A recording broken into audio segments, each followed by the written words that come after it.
Sortir sur ce sujet, Edmond Kamgia, qu'est-ce que cela vous inspire comme analyse? Comment des questions de détournement public, de détournement de fonds publics peuvent se multiplier ainsi dans un Parlement où, en principe, on considère que c'est l'institution qui est chargée de faire les lois, qui doit faire le contrôle. Mais comment cela peut s'expliquer? Est-ce que le moment n'est pas venu pour le président de la République, le chef d'État, face à ce énième scandale, parce qu'on ne va pas revenir sur les autres scandales financiers qui ont ébranlé la République pendant plusieurs semaines, pendant plusieurs mois, est-ce que le moment n'est pas venu de frapper du poing sur la table et de mettre un terme à cette gabégie dans un pays où les gens ont du mal, où les populations ont du mal, n'est-ce pas, à vivre de façon décente? Il faut d'abord dire que ce sont les conséquences d'un régime qui a nourri et entretenu pendant longtemps un système d'impunité généralisée. Rappelez-vous, nous avons été même champions du monde pendant 2 années successives, champions du monde de la corruption. En 1998 et en 1999, indice Transparency International. Malgré les efforts fournis par le régime du renouveau pour diminuer la corruption, diminuer le détournement de fonds publics, malgré l'opération Épervier, qui malheureusement est devenue une opération à tête chercheuse, on se rend compte que les détournements de fonds publics continuent et de manière exponentielle.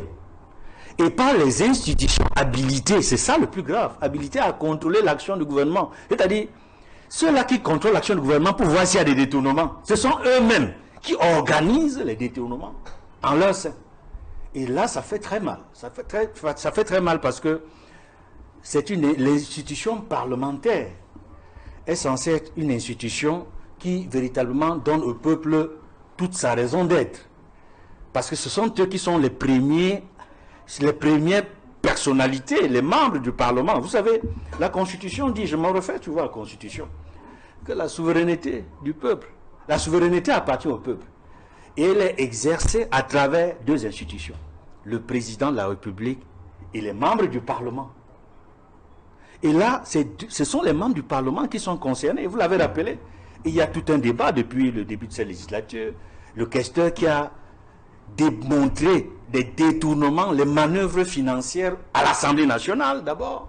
Et ce n'est pas terminé. Maintenant, on découvre qu'il y a au sein de l'exécutif du Sénat un secrétaire général adjoint qui est présumé avoir détourné des milliards de francs.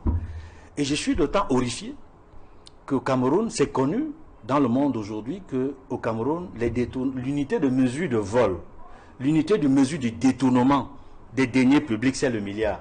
C'est connu comme ça. Au Cameroun, l'unité de mesure de détournement, c'est le milliard. Et chaque jour qui passe démontre à suffisance que ceux-là qui sont appelés à éviter ces détournements sont les premiers à être soupçonnés. Et très souvent, quand on arrive au niveau de l'institution judiciaire, ils sont traqués et effectivement, on se rend compte qu'ils ont détourné par la suite, dans la majorité des cas. Exception faite de l'opération Épervier dont nous attendons, l'opération Covid-Gate dont nous attendons encore les suites judiciaires.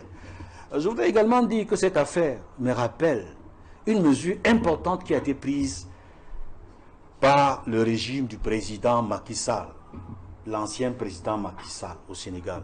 L'une des mesures fortes qu'il a prises, c'était de supprimer le Sénat lorsqu'il est arrivé au pouvoir.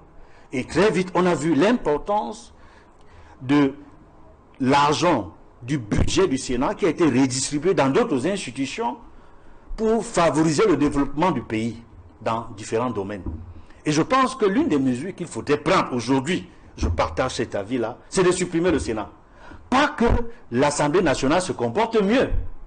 On voyait également des manœuvres financières de mauvais goût qui mériteraient également des sanctions. Mais je pense que globalement, le Sénat, qui aurait dû être l'institution, on l'a souhaité depuis la tripartite, on l'a voulu, on l'a accepté, on l'a adopté dans la nouvelle constitution pour apporter des solutions. Notamment, on l'a évoqué ici, la décentralisation effective. Or, le débat à la tripartite, c'était 2 camps. Il y avait 2 camps à la tripartite. En 1991, c'était les partisans du fédéralisme et les partisans du statu quo, du statu quo qui était l'État central, l'État centralisé. Et le compromis était qu'il faut passer par un système, la régionalisation et la décentralisation. On ferait le bilan pour voir si effectivement ça a apporté quelque chose de plus, où il faut aller rapidement au fédéralisme. Et cela me permet également de faire notre parenthèse, c'est que derrière cette question est sous-jacente le problème anglophone, la crise anglophone. Parce que, je le rappelle, en 1991, quand ceux qui réclamaient le fédéralisme abordaient les préoccupations de nos frères et sœurs du Nord-Ouest et du Sud-Ouest, il y avait également cette question des détournements, qui était plus propice, qu'on découvrait beaucoup plus dans la région de l'ancien Cameroun français que dans la région du Cameroun anglais. C'est-à-dire, il y a comme une tradition de vol, de détournement, de corruption dans le système francophone. Il y a comme, je dis bien, il y a comme, quand on fait un peu le bilan des usages et manières et traditions, on vole, on détourne plus dans le système francophone que dans le système anglophone. Je prendrai des exemples, même en Afrique. Prenez le Ghana aujourd'hui, prenez le Nigeria, prenez le Kenya. Il y a beaucoup de Botswana, des modèles, des pays exemplaires aujourd'hui où la lutte contre la corruption est très avancée, où la lutte contre les détournements de fonds publics est très avancée. Ce qui n'est pas le cas au Cameroun, malgré les discours incantatoires du régime du renouveau. C'est pour dire en définitive qu'il faudrait. Ce n'est pas qu'il faut que le chef de l'État frappe du poing sur la table. Il a toujours frappé du poing sur la table. Il y a même un discours de fin de l'année, il y a quelques années, où il a dit « Que nous manque-t-il? Nous avons tout. L'intelligence, les ressources minières, les ressources dans tous les domaines. Mais que nous manque-t-il? Pourquoi, en fait, j'ajouterais, pourquoi sommes-nous de rester des voleurs et des bandits en col blanc? Parce que c'est lui qui utilise l'expression bandit en col blanc. Mais il faut faire ce que l'on pourrait appeler c'est-à-dire qu'il faudrait rentrer en soi pour comprendre pourquoi ça se passe ainsi. Pourquoi c'est principalement les militants du RDPC qui sont des bandits, qui sont des voleurs. Mais c'est parce que, en fait, ils ont compris qu'il y a un système d'impunité manifeste, organisé, entretenu, qui n'a jamais disparu. Parce qu'ils voient, on vole par-ci, on vole par-là, malgré ce qu'on arrête.